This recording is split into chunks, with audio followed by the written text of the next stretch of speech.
Hey everyone, this is Matt with the Client Services team here at Moontoast. Today I'm just going to go over part one in a three-part series of how to create the perfect D2C offer for your fans. Now this is going to look a little bit different for each of you out there. So if you're a musician, if you're a retailer, if you're a publisher or celebrity, anybody that has a fan base, the actual offer itself may look a little bit different for each of you, but you can still follow a process that stays the same every time you run a D2C campaign.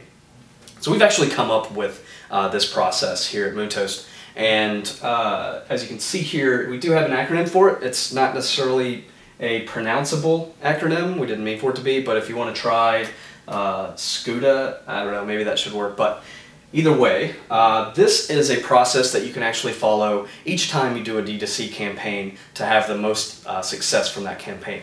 So, what is that process? Schedule, create, communicate,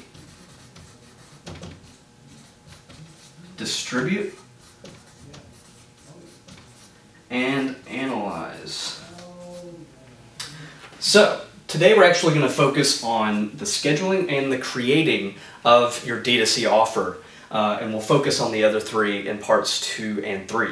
So, let's go ahead and get started with scheduling. This is the first thing that you want to do before you actually do anything, is actually sit down and come up with a schedule of your actual D2C offers for the next 12 months, is what we suggest. Now, it sounds like a long time, but none of these have to be set in stone, and actually most likely they're going to change over time based on the results that you've seen from earlier campaigns and what you've learned from those earlier campaigns. But let's say you've got your calendar here for 12 months. So I'm going to do 1, 2, 3, 4, 1, 2, 3, 4, 5, 6. All right, so I've got my 12 months here, let's say. And these are going to look a little bit different, like I said, if you're like a musician or a retailer. But for retail, we suggest doing around 12 a year, and that's just 1 a month. It's pretty simple. For musicians, you have a little bit less inventory to work with. You've got music, you've got your merchandise. For retail, you've got a lot of different types of products that you can throw out there to your fans. For music, we suggest around 8 to 10 a year, and this is really going to focus around your new albums and the singles that you're going to release, as well as any sort of merch and signed merchandise that you actually have. So, for example, let's start off with a retailer. Let's say you're a retailer and you're going to schedule out your campaigns for the next 12 months. So, these don't have to be super complicated, and actually it's best if they're not super complicated. We actually suggest focusing on 1, maybe 2 or 3 products in a campaign and making those campaigns as impulse buy as possible. So your fans aren't really focusing on a catalog or comparison shopping when they're on your Facebook fan page, or if they're getting those updates in the news feed, or if they're following you on Twitter. Really what these need to focus on are how can you get the customer to transact, whether that's monetary or non-monetary, and just get them in and out. So for example, what you might use for a campaign, if you're a retailer, is a new product launch.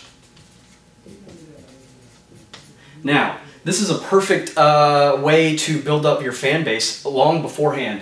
Before you ever even do this, you can let people know, follow us on Facebook, follow us on Twitter, and you can actually get access to new products before they're available anywhere else, online or otherwise.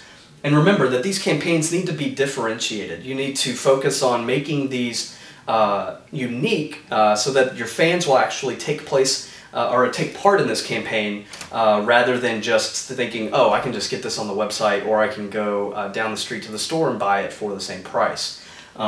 So this new product launch is perfect for building that fan base beforehand, and allowing you to do this campaign and drive sales through a new product launch just for your fans on, say, Facebook or Twitter. You could also do in month 2 maybe a 48-hour sale where you do just a handful of products, maybe 1, 2, or 3 products that are at a steep discount. And this actually drives sales through your social channels, because they know that, hey, if I like this brand, I'm going to get a deal at this time. And then you'll obviously want to build that up beforehand. Let's move over to like something like a musician or a band, because it's going to be a little bit different. Say, you know, in month 1 or month 2, I'm going to just move that down here, that you want to kind of build up for your new album release that you've got in a couple months. So what you might do here is a free download of your new single. Or it doesn't even have to be a single. It could just be a track that you've recorded overnight in the studio. But what this does is help you build out your fan base before you do your new album release. So this free download could be for an email address. So by downloading the album, they give you your email and they sign up for your emails. And then you can use that down the road for your other D2C campaigns when you're promoting that via email and that sort of thing. Month 2 might be, or month 3, let's say, you might be doing your new pre-sale for your new album. So what you've done is you've created you know, your email list here from the free download, and then now whenever you do pre-sale your new album directly to your fans, you've got these emails that you've driven here, you've built out your fan base on Facebook and Twitter, and now you can actually pre-sell that album directly to them. This pre-sale could have, and we suggest actually having other things like physical merchandise like t-shirts, and you can actually even do limited edition signed goods like a poster or something. Maybe the first 100 buyers get a signed poster, and that builds up a lot of buzz around those campaigns. So this is an example here. Like I said, these don't have to be set in stone. You might learn something from doing your 48-hour sale that would change the campaign that you originally had set up for month 4. So it's kind of flexible based on all the stuff that you learned throughout the process. So now let's move on to part 2, which is the creation of your campaigns. So if you're a Moontoast client, you can actually do this in Moontoast all at one time. You can go into your account and create your products. And you can create your storefronts. And go ahead and set up your campaigns. Now, if you are not a Moontoast customer, you can still do this either in your head or sit down and figure out what products you would need, where you're actually going to promote this. Is this going to be just on Facebook to your fans? Is it going to be Twitter and email? Is this going to go to your, do you have a Tumblr blog that you want to put this on? This is really less about the actual widgets that you're using and more, you know, where am I going to promote this to my fans, and where do my fans already live?